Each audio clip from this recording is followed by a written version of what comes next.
Lição 7 da série Igreja Relevante, o tema O Evangelho para a Cidade. Hoje o texto de referência é Mateus 5, no versículo 16, que diz: Assim brilhe também a vossa luz diante dos homens, para que vejam as vossas boas obras e glorifiquem a vosso Pai que está nos céus. O objetivo dessa lição é não somente reforçar a importância de a igreja estar inserida na cidade, mas também refletir em como a cidade nos impacta como cristãos e como os cristãos devem se relacionar com a cidade. Bem, até agora temos falado da importância das cidades e de como os grandes centros urbanos precisam da atenção especial da igreja. Mas não quero desprezar nenhum lugar. Penso que a igreja deve estar em qualquer lugar que tenha pessoas, sejam capitais ou interiores. Assim como diz Tim Keller, não existe lugares ou pessoas insignificantes. Deus ama usar pessoas comuns e lugares improváveis para realizar a sua obra. Passemos então ao nosso primeiro ponto de estudo: como a cidade nos impacta. Muitos diziam que com a conectividade os grandes centros urbanos iam se acabar. Existe ainda o desejo por estar nos grandes centros urbanos. Isso porque sabemos que a humanidade é bem complexa e a conectividade foi muito boa para alguns casos, mas nos prejudicou em muitos outros. O exemplo disso é que nunca tivemos tão doentes como agora. Sofremos de ansiedade, depressão e solidão, e ao mesmo tempo nunca tivemos tão conectados. Mas isso é assunto para outro bate-papo. Por agora, basta dizer que as relações humanas precisam muito mais do que a conexão oferece. Voltemos à questão: como a cidade pode nos impactar? Esse ambiente cercado de pessoas à procura de uma vida melhor, essa aglomeração de sonhos e essa imensidão de seres humanos em busca de segurança podem despertar inúmeros sentimentos e reações em nós.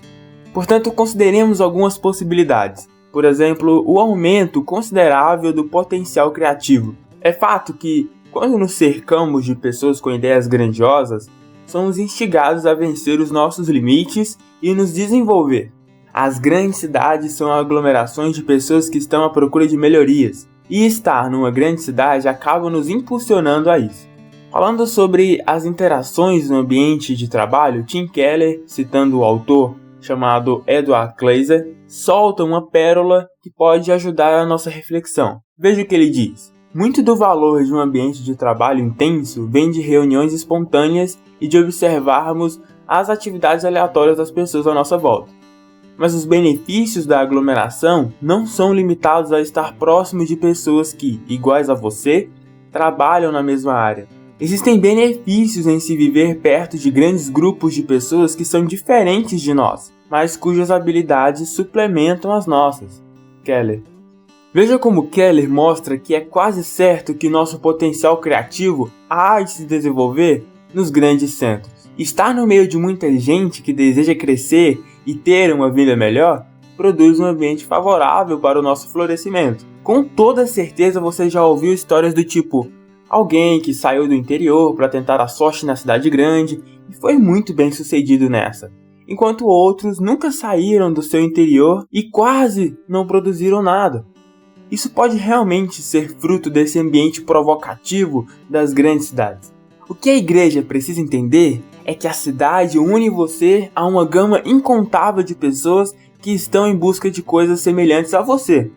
Mas se a igreja se fecha para as grandes cidades, perdemos a riqueza do crescimento que as cidades podem trazer sobre nós, cristãos. Partindo para outra possibilidade de impacto da cidade na vida cristã: o aumento da competitividade. Antes de desenvolver o pensamento, é preciso dizer que nem sempre a competitividade é negativa.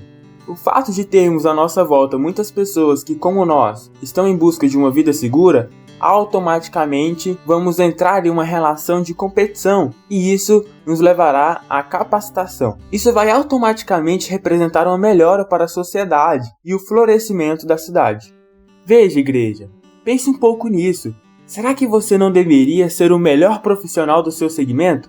O melhor primeiramente porque o seu trabalho glorifica a Deus e depois porque com o seu trabalho você alimenta a sua casa e ainda porque você pode servir a própria cidade em que foi responsável de forma indireta pela sua capacitação? Se a cidade promove crescimento, penso ser injustiça abandonar a cidade para viver numa instituição fechada. Mais uma vez, vou me fazer valer das palavras de Tim Keller. Para o nosso crescimento espiritual e bem-estar contínuos, talvez precisemos da cidade, mais do que a cidade precisa de nós. Keller. A cidade tem a capacidade de despertar nosso potencial, porém a competição também pode despertar o lado mais vil do ser humano, que é a insensibilidade. Homens e mulheres crentes podem se deixar levar pelo consumismo e fazer dessa competição algo que de forma alguma será benéfica à cidade. Vou lhes contar um caso de um jovem de 17 anos que não sabia o endereço de sua própria casa por conta do seu enclausuramento. Então, esse jovem sabia tudo de tecnologias, inclusive posteriormente se formou em engenharia mecatrônica, mas sabia muito pouco sobre compaixão e sobre as misérias de sua cidade. Pode ser que durante toda a vida ele estivesse sendo construído sobre o fundamento da competição sem compaixão, se valendo da máxima serei um grande engenheiro sem nunca me dar conta de que devo ajudar o próximo. Atrelada a essa competição má, ainda percebo um certo revanchismo na cidade. É aquele tipo de gente que sofreu para conquistar as coisas, mas que hoje se realiza em ver outras pessoas passando pelo mesmo sofrimento em que experimentou no passado. Não sou daqueles que entende que a nova geração tem de receber tudo na mão, mas também não acho bíblico me deleitar e até mesmo desejar que o outro sofra as mesmas coisas que sofri. Tudo isso podemos experimentar nas grandes cidades. Mas repito, o problema não são os grandes centros urbanos, mas sim o coração humano. A igreja precisa estar atenta para não se deixar levar pela competitividade que anula o amor e a compaixão. Passemos agora à última forma em que a cidade pode nos impactar a igreja. A cidade tem o poder de aproximar pessoas diferentes. É preciso reconhecer que a cidade vai nos expor a situações em que temos de viver o Evangelho. São nas grandes cidades que estaremos expostos a muitas pessoas diferentes de nós. E ainda assim teremos de amar, respeitar, ter compaixão, não sermos preconceituosos, não ceder ao ódio, ao rancor, à violência e nem mesmo à vingança. Parece uma visão bastante preconceituosa pensar que a cidade precisa do Evangelho e nós não. Precisamos do Evangelho porque ainda somos pecadores e carecemos do perdão que diariamente o Senhor nos oferece. E não podemos nos esquecer que o Evangelho é para ser vivido. Veja alguns textos bíblicos.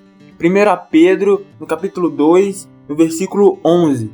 Amados, exorto-vos, como peregrinos e forasteiros que sois, a vós absterdes das paixões carnais, que fazem guerra contra a alma, mantendo exemplar o vosso procedimento no meio dos gentios, para que naquilo que falam contra vós outros, como de malfeitores, observando-vos em vossas boas obras, glorifiquem a Deus no dia da visitação. Próprio Mateus 5, no verso 16, assim brilhe também a vossa luz diante dos homens, para que vejam as vossas boas obras e glorifiquem a vosso Pai que estás nos céus. Irmãos, somos desafiados a viver o Evangelho nas cidades para que, por meio de nosso procedimento, pessoas se acheguem ao nosso supremo exemplo, Cristo Jesus. Mais uma vez, cito as palavras de Tim Keller aqui. Obviamente, é verdade que temos de levar o Evangelho à cidade, e ouvir o Evangelho na cidade, mas também temos de reconhecer quanto a própria cidade traz o Evangelho até nós.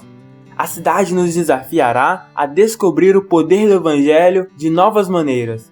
Encontraremos pessoas que nos aparecerão espirituais e moralmente fálidas. Pensaremos, esse povo nunca se entregará a Jesus, mas um comentário assim é bastante revelador. Se a salvação é mesmo pela graça, não por virtude ou mérito, por que acharíamos improvável que, em comparação a nós, conversão de qualquer pessoa seria um milagre maior do que a nossa própria conversão? A cidade talvez nos force a descobrir que não cremos na graça pura, mas acreditamos que Deus salva principalmente as melhores pessoas. gente como nós.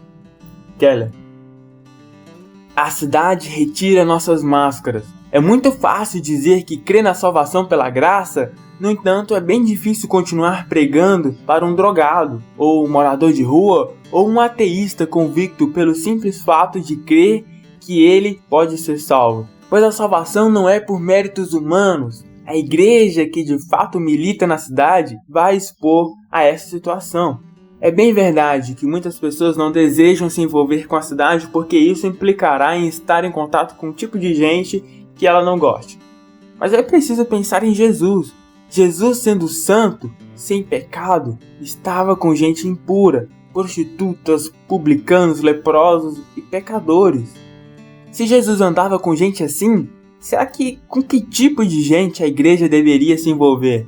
Quero concluir esse ponto mais uma vez citando Tim Keller. Só o Evangelho pode nos dar a humildade. Tenho muito a aprender com a cidade. A confiança, tenho muito que contribuir para com a cidade. E a coragem, não tenho nada que temer com a cidade. Para realizar o ministério que honra a Deus e abençoa os outros. E com o tempo veremos que, para o nosso crescimento espiritual e bem-estar contínuos, talvez precisemos da cidade mais do que a cidade precisa de nós. Keller. Passemos então ao nosso segundo ponto de reflexão. Como os cristãos devem se relacionar com a cidade? Bem, se admitimos que a cidade é um lugar onde temos as melhores possibilidades de crescimento e aperfeiçoamento, também é preciso entender que, como cristãos, podemos contribuir com a cidade. Isso se de fato desejamos ser uma igreja relevante para a cidade. Para tanto, precisamos desenvolver uma série de atitudes. A primeira delas é: precisamos desenvolver apreço pela cidade. Pode ser que o cristão esteja na cidade, mas não tenha apreço por ela. Isso porque adora as possibilidades de grandes coisas que as cidades oferecem, mas em seu coração menospreza a densidade e a diversidade desse lugar. Essa igreja que está inserida na cidade precisa diariamente tratar das objeções comuns da vida na cidade. Por exemplo, que a vida na cidade é menos saudável, menos criativa e menos inspiradora do que a vida no campo. A vida no campo é contemplativa, a vida na cidade corrompe. Qualquer pessoa que ame viver na cidade, mas que frequente uma igreja que despreza a cidade, não permanecerá nessa igreja. Qualquer crente maduro entenderá que a cidade não são o problema, mas sim o coração dos homens. A cidade não corrompe, mas os homens são corrompidos. Sobre essa questão, veja o que Keller diz. A Bíblia ensina que a cidade nada mais é que uma lupa do coração humano. Ela traz à tona o que já está dentro. É importante lembrar que a cidade propriamente dita não é culpada pela maldade que os seres humanos trazem para ela. Keller. Contra o argumento que diz que os grandes centros urbanos matam a fé, temos o grande número de convertidos nas grandes capitais. Também temos o contra-argumento daqueles que consolidaram a sua fé no ambiente interiorano, mas quando chegaram nos grandes centros, abandonaram a fé. Se o ambiente fosse determinante, não abandonariam a fé. Outra atitude que devemos encorajar é: os cristãos devem tornar-se uma contracultura ativa onde residem. Precisamos entender que o cristão deve habitar as cidades não somente como um morador comum, mas como uma comunidade singular. Não podemos nos esquecer do padrão de cidade criada com base no orgulho e na ambição humana, que é Babel, e da cidade edificada sobre a rocha, Jerusalém, que é a alegria de toda a terra, conforme Salmos 48. Portanto, o cristão deve se estabelecer como um cidadão celeste que transforma a cidade com o seu serviço. Nesse ponto, penso ser muito importante citar as palavras de Tim Keller outra vez. Os cristãos são chamados a ser uma cidade alternativa dentro de cada cidade terrena, uma cultura humana alternativa em meio a cada cultura humana, para mostrar que poder, sexo e dinheiro podem ser usados de maneiras não destrutivas, para mostrar que classes e raças que não se entendem sem Cristo podem ser amigas nele, e para mostrar que é possível cultivar isso com as ferramentas da arte, da educação, do governo e das empresas com o propósito de levar esperança às pessoas, em vez de desespero ou ceticismo. Keller. Somos cristãos, somos cidadãos celestes vivendo na cidade dos homens. Nossa influência precisa criar um vislumbre dos céus. Outra atitude a ser desenvolvida é: os cristãos devem ser uma comunidade totalmente comprometida com o bem da cidade como um todo. Uma igreja relevante não se ocupa somente em desenvolver uma cultura que ataque os valores da cidade, mas também se propõe a promover o bem da cidade como um todo. Isso envolve servir de maneira sacrificial à nossa comunidade, principalmente assistindo os menos favorecidos. Os cristãos das grandes cidades se deixam seduzir muito facilmente pelos entretenimentos e consumismos das grandes cidades. Lembra do jovem citado agora há pouco? Pois bem, na época dávamos carona para esse rapaz, mas ele não sabia nem o endereço de casa. Não estou mentindo, ele não sabia nem em que bairro morava. Essa é uma dinâmica das grandes cidades. Depois disso, eu fiquei pensando em como as grandes cidades também podem promover isolamentos. Esse é o tipo de garoto que vai da escola para casa e em casa não larga o videogame. Esse garoto nunca entregou uma cesta básica na casa de alguém. Esse garoto nasceu na igreja de uma grande capital, vivia em um isolamento tão intenso que nunca conseguiu ser igreja. Uma igreja que não se preocupa com a cidade acaba deixando de ser relevante para a cidade. Penso mais uma vez ser importante citar as palavras de Keller aqui. Na verdade, os crentes são cidadãos da cidade celestial de Deus. Mas esses cidadãos são sempre os melhores cidadãos possíveis de uma cidade terrena. Caminham nos passos daquele que entregou a vida por seus adversários. Os cristãos das cidades têm de ser contraculturais para o bem comum. Têm de ser totalmente diferentes da cidade ao redor, mas radicalmente comprometidos com o seu benefício. Keller: pense em José no Egito ou Daniel na Babilônia. José é talvez o paradigma mais nítido de como se envolver com a cidade. José deu um bom testemunho na prisão, na casa de Potifar, e continuou a fazê-lo quando foi colocado no cargo de governador do Egito. José entendia que, mesmo não sendo natural daquele lugar, ele devia ser o melhor cidadão possível para aquele lugar. Veja como Paulo segue a mesma dinâmica quando diz que somos cidadãos celestes e que devemos pensar nas coisas do alto. Colossenses 3, versos 1 e 2. Mas logo adiante ele está falando que o cristão envolvido na cidade precisa ser um bom marido, um bom trabalhador e um bom empregador. Colossenses 4, no verso 1. Isso com certeza levaria a um benefício à comunidade. Para que nosso estudo não se delongue muito, quero interrompê-lo por aqui, mas trazendo um texto bíblico para a nossa reflexão. Leia Atos, no capítulo 2, verso 44 ao 47. E lá está dito assim: os que criam mantinham-se unidos e tinham tudo em comum. Vendendo suas propriedades e bens, distribuíam a cada um conforme a sua necessidade. Todos os dias continuavam a reunir-se no pátio do templo, partiam o pão em suas casas e juntos participavam das refeições, com alegria e sinceridade de coração, louvando a Deus e tendo a simpatia de todo o povo, e o Senhor lhes acrescentava diariamente os que iam sendo salvos. A igreja contava com a simpatia e a admiração da cidade, e isso, sem dúvidas, quebrava as barreiras para as pessoas se aproximarem de Cristo. A obra da conversão se dá pela ação do Espírito Santo, mas cabe à igreja não ser pedra de tropeço para os ímpios. Portanto, quebrante o seu coração e olhe à sua volta. Existem muitas pessoas que estão por aí como ovelhas sem pastor. Para encerramento, nossa perguntinha para reflexão e fixação do tema. Em certo ponto da lição, citei as palavras de Tim Keller que dizia: a própria cidade traz o evangelho até nós. A cidade nos desafiará a descobrir o poder do evangelho de novas maneiras. Portanto, conte-me a sua história. Quero saber como a cidade já te desafiou a viver o evangelho. Segue meu e-mail: sem.wagner@gmail.com. Gostaria muito de conhecer a sua história. O e-mail também será disponibilizado na descrição dessa audiolição e no primeiro comentário do vídeo. Vai lá, mande a sua história.